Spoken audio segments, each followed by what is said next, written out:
You might think this looks amazing, but it didn't always look this way. So I will bring you along as I judge my own sewing and fix most of my mistakes. I think my suit looks great, but yes, there are some technical mistakes, and one of them being my collar, which I did talk about how I was having a lot of issues with this. I would actually have to take apart almost the entire shirt, take off the sleeves, which are pretty nice, and I do not want to do that. But there's ways I can cheat it. So essentially I pinched the back of the collar to assure the fit, and now I'm hand stitching that. It's pretty difficult because it's 2 layers of interfacing and 4 layers of fabric. But the only problem is that it does leave a slight pucker. That's why I'm kind of doing it at an angle. I also noticed that there was a button in the front of the shirt that was kind of coming off, so I decided to sew that as well. It fits a lot better now after I just did that little simple stitch in the back.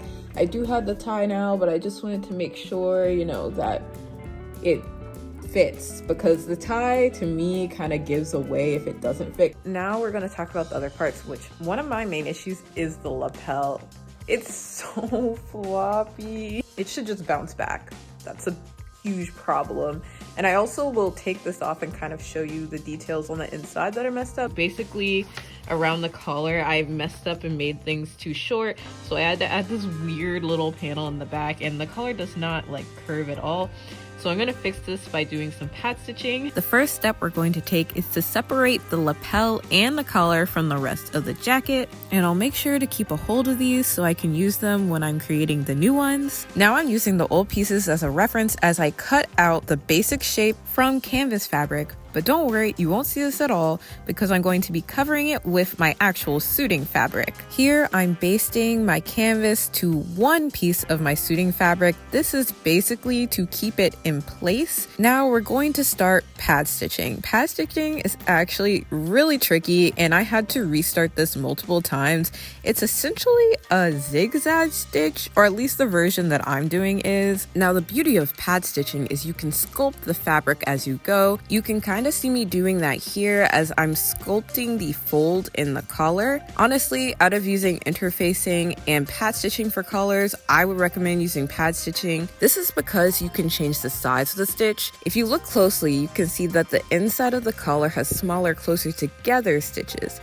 This makes the fabric more stiff and will make the inside of the collar stick upright, whereas the outside, the stitches are larger and farther apart, and it's an area that I don't need to be as stiff. This part is a little bit more straightforward. I'm just sewing the other black suiting fabric to this piece I've been working on so that I can fold it over and then have a fully covered collar. I'm only bringing this up because it's about to be a huge difference, but I legit never get my nails done, but my little sister had homecoming, so we took her to get her nails done. So if I have these really nice blue nails, don't question it. Back to the grind. I'm basically doing the same thing, but with the lapel. The pattern is slightly different, but I'm not completely happy with the structure of them. I might want to play around with the patterning the next time, but right now they turned out pretty nice. The only difference is after I fold it inside out and sew everything, I have to do a really good pressing. Before we can sew on the lapel and collar, I still have to do some more details. One of them being putting a welt pocket in the front of the jacket. Right here, it's just sewed in, but there should be a welt there. After making 4 other welt pockets, I must say they're not too bad to make. You're gonna need 2 strips of interfacing and a panel of your main suiting fabric to create this pocket. One of the strips is attached to the inside of your suit, and the other strip is attached to your panel. I won't lie to you. It was really tricky to get the interfacing inside the suit because I already made the suit, so I had to do a lot of pushing it out the way. So I recommend doing your welts before you sew everything together. While there is some measuring you have to do, it's mostly to get your line straight, because the most important part of a welt is sewing the rectangle perfectly. Honestly, with patience, it's not too horrible, but you really have to go slow and be attentive. I would recommend practicing sewing this rectangle because I definitely got better after I did it twice. I'm proud to say that this time I did not, in fact, cut my finger with the rotary tool. This tool is actually super useful with cutting a nice straight line in your welt. which is really scary because I'm cutting through the front of the suit. But you also do need a small pair of scissors to cut super close to the corner if you want to have a very flat rectangle. Thankfully, we're done with the most challenging parts. Now we just have to pull our welt pocket out and do a lot of pressing. Like, a lot of pressing goes into making a welt pocket. And lastly, we are going to sew the pocket together. I just finished the welt. It looks really clean. It took me a while because I was being lazy, but I think I'm getting pretty good at welts. I've done 5 total for this project. And now we're about to get back to the lapel and the collar. This part is actually going to be pretty short because all I'm doing is sewing the collar and the lapel together. I'm gonna be honest with you, I actually do not know how you're supposed to attach the collar and the lapel. How I do it is I sew along the underside of both of the pieces. I kind of sew through the bottom layer of fabric and the canvas fabric. I kind of like the way it looks on the top. I'm happy with it for now, so I'm gonna keep it that way. Next, I'm going to pin this to the jacket, and once I have it laying pretty nice, it's time for more sewing. So the suit is laying so much better now. You can see the collar is collaring. Like, look, it looks so clean. I have my little welt pocket here now, and just like overall, it's kind of hard to see, but I'll give you a better view later. But right now it's sitting way better. I still have a lot to do on the inside, which will help with a little bit of the weird fit. Let's take a look on the inside. I'm going to talk about the sleeves first just because I was just talking about them. So look at that. That is super messy. It's kind of when it was like 3 a.m. and I was just, let me get this done. But I will be able to easily cut this off and pull out all the extra fabric I have inside of the sleeve so that I can do a more fancy finish with not only better sewing, but also with buttons. The inside itself, not horrible, I don't think. These jackets are not fully lined, so this part will be exposed. That's why I did a French seam here. The main issue of the inside is with the lining. The lining is sewed very quickly on because, like I said, it was like 4 a.m. So, well, this part doesn't look that bad. But either way, I need to go back and fix all of this. Okay, so buckle up because this is about to be a long ride. And we're also going to be jumping around a lot because I kind of did stuff in a weird way. Anyways, we are going to start by cutting out this horrible lining just so I can have access to some of the parts that I need to fix up. We'll start with this edge here. So because the lining doesn't cover this, I need to do something with it. Originally, I just folded it over, but that was really bulky and did not look nice at all. So I thought about using twill tape to cover the edge. I basically folded the twill tape over it, basted it down, and now I'm sewing it. And this gave it a really nice, clean looking finish. There also is a small detail in the back of the jacket that I remade. It's kind of just a decorative piece, but I thought it was important to make it a little bit larger than I originally had it. Next, I did some top stitching just to make everything lay a little bit better. But now we're about to start with the big one, the sleeves. First, I'm cutting off all this horrible sewing, but thankfully when I did this, I thought ahead enough not to cut the sleeves too short. So there's actually a lot of fabric here for me to work with. This next part is a little awkward. I had to do a lot of pressing and pinning. Pretty much the goal here was for me to make a clean edge where I could put my buttonholes. Additionally, with this clean edge, I also added interfacing to where the buttons were going to attach just for that extra structure. This part is a little tricky to explain because I'm not even sure what I did.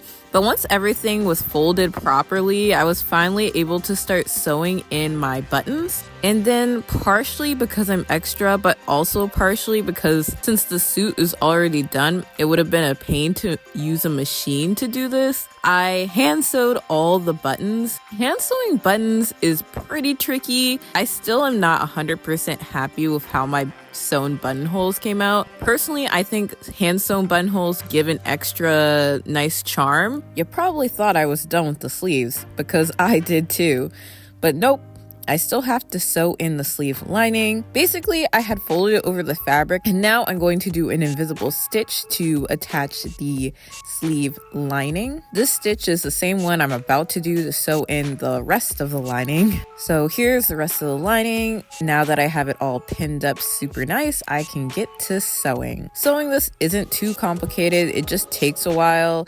Yeah, around the sleeve area, it can be tricky because you don't want the sleeve fit to be messed up. I don't know, basically just try it on a lot after you sew in the lining just to make sure the fit on the outside is still good. This is probably not as relevant if you have a full lining, but doing a lining just in the sleeve area makes it a little bit more tricky. So as I was sewing, I realized that the shoulder pad was a problem. It was white and it stuck out way too much and made the inside look way less professional. So first I thought, maybe I should dye this. So I tossed this in some black dye, but I didn't have the proper dye, so I used speedball ink. But I realized that this was a bad idea, mostly because I didn't want this dye rubbing off onto my white shirt. But my mom helped me by suggesting that I cover the shoulder pads with the suiting fabric. So I just decided to cut out a little piece of fabric and sew it over the top of my shoulder pad, making it kinda into a taco so I could sew the least amount possible,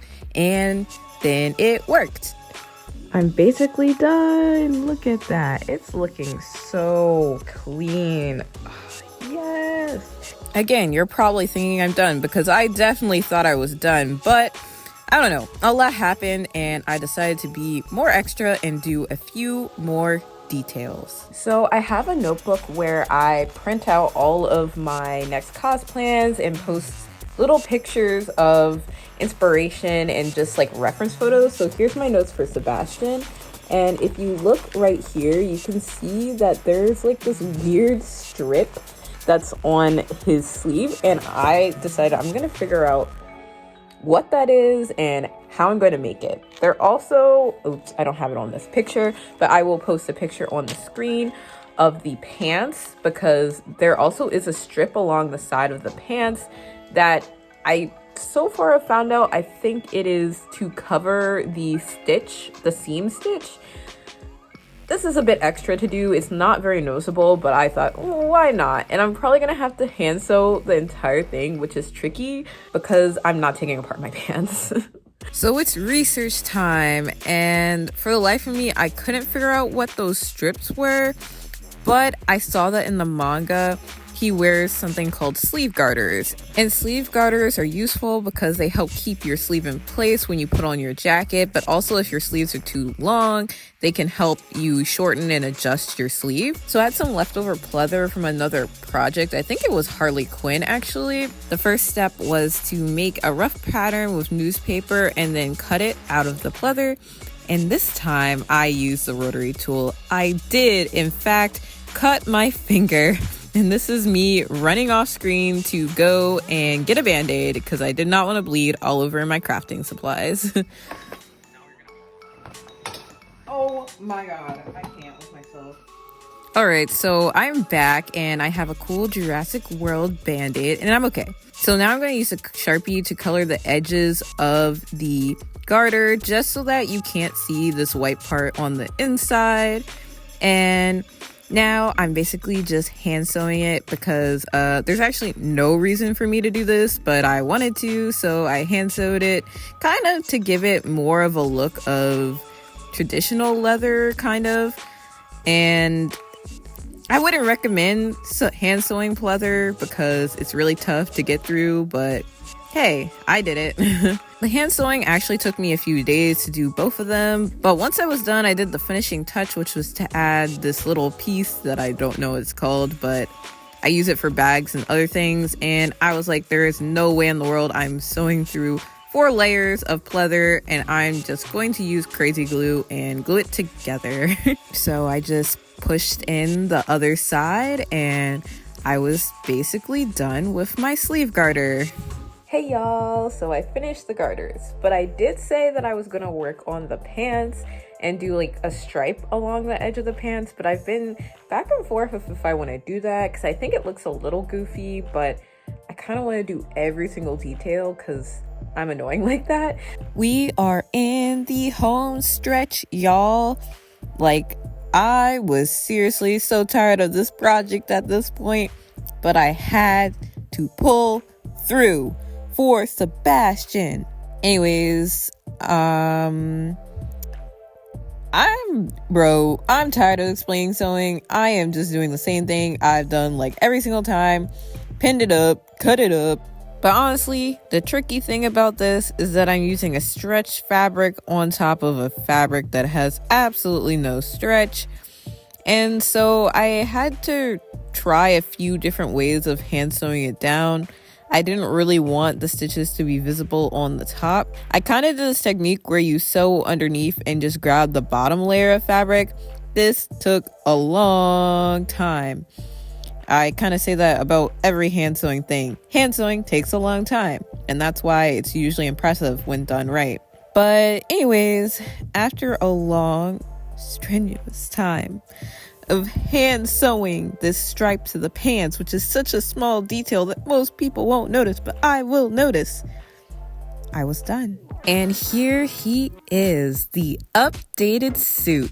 Man, this is my first suit, and I'm so proud of it. I did so much, especially updating it. I really think as a cosplayer, one of the greatest gifts is to be able to judge your own work and analyze how you can fix and update things. That's how you improve. But don't forget how far you've come. Because trust me, this cosplay is 10 billion times better than cosplays I was making even a year ago. So never forget your worth and keep on trying. But you know, this suit did not come from nowhere, so check out this video if you want to see how I made the original suit. Trust me, if you think this was chaotic, you gotta watch the first version.